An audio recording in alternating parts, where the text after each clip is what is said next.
École nataonareo dia petrapetraka eo izany eto.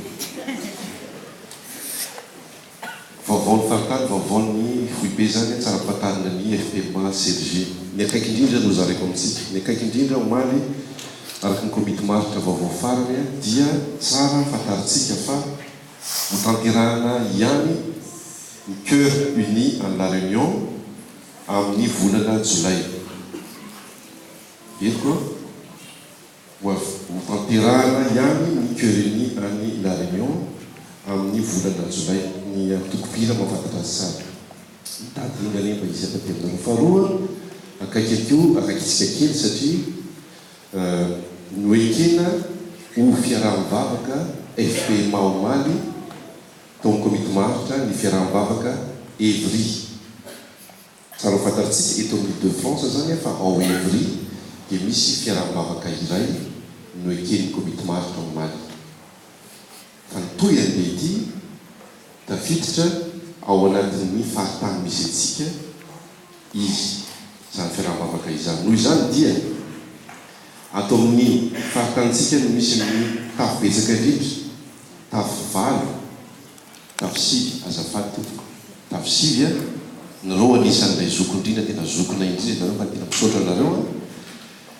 Misy fiaraha-mivavaka iray Verzon Bourge zay tantanitsika amin'izao fotoana zao, ary ity indray zany dia misy aniza manaraka betsika misy any Evry zany. Misy fiangonana firy zany no anatin'ny faritantsika. Voyez, je voulais savoir si vous me suivez vraiment. Misy fiangonana sivy, tafo sivy FPMA ato amin'ny faritany avoany antsinanana, ary misy fiaraha-mivavaka firy zany farany liavana. Tamin'ny volana janoary tsika dia niaraka niona tetsy artismons tontolo ny andro, ary dia amin'ity dia ho tanterana indrometona zany ny fomba mampanao-tsika an'izay be paritantsika hatramin'izay dia 2 jours 1 nuit. Efa vitantsika zany ny premier jour tamin'ny volana janoary. Dia nanapaka ny komité faritany sodam-paritany fa ho zarainaroa zany zakabe tsy matorotorotsoro zany tsika milasy satria mandany vola sy zavatra maro, fa zarainaroa 2 jours dans l'année. Dia rehefa hiver ka amin'ny janvier teo zany fiarahantsika fiamparanana tontolona dia manaraka kosa dia rehefa metsara ny andro dia ataovy mangataka kosa mpazokafana angamba ny calendrier nareo ny avana ny téléphone s'il vous plaît. Le 4 juin fiarahan'ny